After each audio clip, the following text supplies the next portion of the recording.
Hi ഞാൻ ആയിഷ്. ഇന്ന് ഞാനുള്ളത് പള്ളുരുത്തി പുലപ്പാണി മേളയിലാണ്. ഈ പേരിന് പിന്നിലൊരു കഥയുണ്ട്. പണ്ട് 1700കളിൽ പള്ളുരുത്തി അഴകിയകാവ് ദേവീക്ഷേത്രത്തിൽ താഴ്ന്ന ജാതിക്കാർക്ക് പ്രവേശനമില്ലായിരുന്നു. ആ ടൈമിൽ കൊച്ചി രാജാവിൻ്റെ പ്രത്യേക അനുമതിയോടുകൂടി പുലയ സമൂഹത്തിന് ക്ഷേത്രത്തിൻ്റെ വടക്ക് ഭാഗത്ത് പ്രവേശിക്കാനും പിന്നെ അവിടെ വ്യാപാരം നടത്താനുമുള്ള ഒരു അനുമതി ലഭിച്ചായിരുന്നു.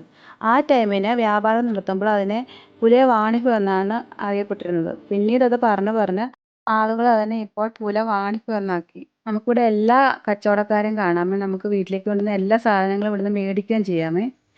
ഒരു കുടക്കീഴിൽ തന്നെ ഉപ്പ് തൊട്ട് കർപ്പൂരം വരെ നമുക്കിവിടെ കിട്ടും കേട്ടോ. ഇത് പഴയ ചോക്ലേറ്റ്സ് ആണ് 80s. എനിക്കാണെങ്കിൽ മേടിക്കണമെന്ന് തോന്നി. ഞാനാണെങ്കിൽ പൈസ മിഠായി മേടിച്ചു. പക്ഷേ പഴയ മിഠായിയുടെ ടേസ്റ്റൊന്നും ഇല്ലായിരുന്നു കേട്ടോ. ഇതാ ഇരുമ്പ് പാത്രങ്ങൾ, കത്തികൾ, പിന്നെ പ്ലാസ്റ്റിക് ഐറ്റംസ്, പിന്നെ ഇതാ കുപ്പികളാണ്, ഫാൻസി കുപ്പികൾ. എൻ്റെ ദൈവമേ, എനിക്ക് വളരെ ഇഷ്ടമുള്ളൊരു സാധനം. എനിക്ക് കുറേ കളക്ഷനും ഉണ്ട്. പിന്നെ ഫാൻസി കമ്മൽ, അത് ഞാൻ ഒരെണ്ണം എടുത്തു കേട്ടോ. പിന്നെ തങ്കുടൂനും ഒരു കമ്മലെടുത്ത ഇതാണ്.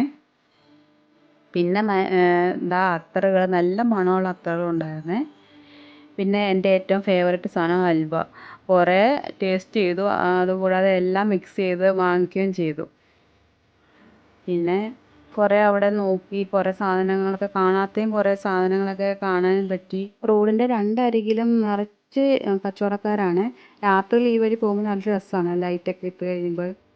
അതുമാത്രമല്ല, ഞങ്ങളിന്ന് നടന്നപ്പോൾ ഒരു ഗ്രൗണ്ടിൻ്റെ ഉള്ളിലും പിന്നെയും കുറേ കച്ചവടക്കാർ. എനിക്ക് ചെടികൾ പിന്നെ വളരെ ഇഷ്ടമാണ്. അവിടെ കുറേ ചെടികളുടെ കളക്ഷൻസ് ഉണ്ടായിരുന്നു. അതൊക്കെ നോക്കി 2 ചെടികളും മേടിച്ച്. പിന്നെ ചട്ടി സെക്ഷനിലോട്ടാണ് പോയത്. അവിടുന്ന് ഒരു ചട്ടി, വീട്ടിലില്ലാത്ത ടൈപ്പിലൊരു ചട്ടി ഞാൻ മേടിച്ചേ. പിന്നെ ഉണക്കമീൻ, എല്ലാ ടൈപ്പിലുള്ള ഉണക്കമീനുണ്ടായിരുന്നേ. അപ്പം നല്ല ടൈപ്പിലെ ഉണക്കമീൻ ഞങ്ങൾ മേടിച്ച്. പിന്നെ മറ്റേ മധുരക്കിഴങ്ങും മേടിച്ച് ഞങ്ങൾ വീട്ടിലോട്ട് പോരുന്നേ.